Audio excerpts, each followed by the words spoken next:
Lau Kar-leung wanted to do that kind of style with Jackie Chan, and he wanted to have Jackie Chan on wires and doing crazy flips. Oh, that'll lead me to some things that I kind of got questionable with this movie. Yeah, and he wanted... I started to notice the wire stuff in this movie, and it actually turned me off. I was kind of like, oh, Jackie, you're because on wires? actually there wasn't a lot of wires in the movie because Jackie Chan refused to do it.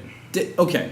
But there's still moments, right? I think there's because one... There's moments where I'm like, that was a wire work. I can't imagine a human body can do that. I think there was only one sequence in particular, and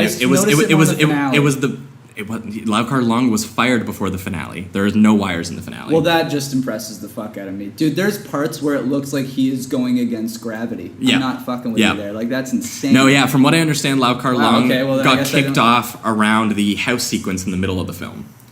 Okay, where they're taking on like 40 dudes. Because that sequence is much closer to a Lau Kar-leung film where there's like so many different things happening in the frame and there's so many moving bodies. And again, Lau Kar-leung's favorite thing is the pole fighting. So when he has Jackie using this giant stick that's like ripped up and cutting people and stuff, and Lau Kar-leung is actually a really big fan of using blood, whereas Jackie Chan didn't want to use blood.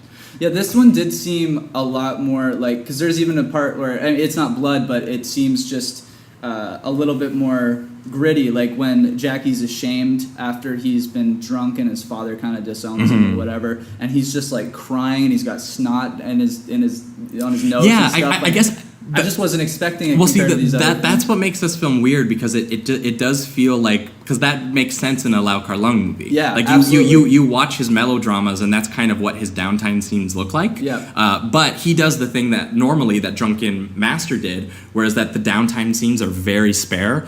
And everyone just starts fighting at the end of every scene, basically. Yeah. So it's constantly, there's so much fighting in when I watch something like 8 Diagram Pole Fighter, which was my favorite Lau Kar-leung film that I watched.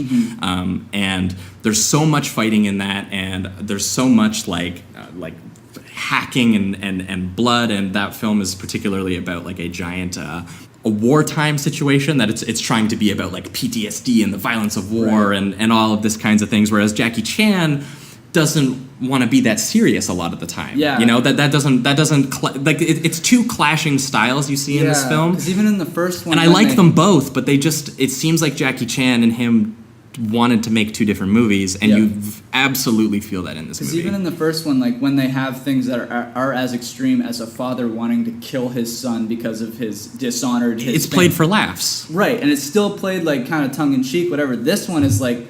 Jackie literally has a mental breakdown, realizing that he's a drunken mess. He's crying. You can feel the shame within his performance. And it's just a total disconnect watching the first one and then watching this one, because I watched them back to back. Which also leads me to questioning, like, if these movies, sure, maybe in the films universe they're not that separate from each other, but like these movies are almost 20 years apart. So when we returned to Jackie and he's still like just trying to get his father's approval and all this shit, I'm like, aren't we past this? Didn't we already do this? Like, so it seems weird. And Jackie at this point is like 40 years old. Yeah, he doesn't look like a kid anymore. So it's just like, I felt really odd that they kind of just did the same plot of the first one, except they just expanded it and made it more of a a thicker plot. Well, yeah, and then they added more of a plot, and the plot for me didn't really work. Yeah, this was honestly the first time I watched. It did not work for me. It was just kind of like, okay, it was fine. I didn't care. It was a modern action movie plot a little bit. Exactly. And I mean, it has a nice little touch between,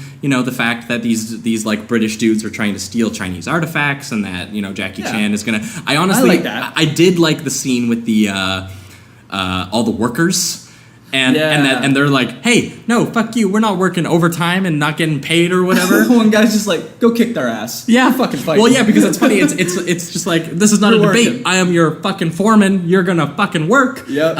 And then now we're gonna kick your ass. Yeah, and you think it's just a normal scene, but of course it's a Jackie Chan movie, and then so the foreman like flips down and it starts like kicking people's asses, and you're like, whoa, like holding them to the boiling the lighting them on fire and stuff. Oh, it's crazy. Yeah. So like there are creative sequences that come out of the direct plotting. Yes, like there's the choreography is still on point. Some of it is even like I don't know if it's more impressive, but it's up there right with it. Like the sequence when they're the very first thing when it's the guy with the spear below the train. That is that's literally insane. A Lau Kar-Leung shout out because that is that pull, that type of pole fighting is his favorite type of combat. Okay. So when that dude pulls the pole out again and then the weaving between when they're below the deck and they're weaving in between the poles that are supporting. Yeah, the opening fight scene's incredible. Fucking amazing. Like yeah, and you could tell there too. I guess it would probably be more his style. The director, what was his name? Lau Kar-Leung.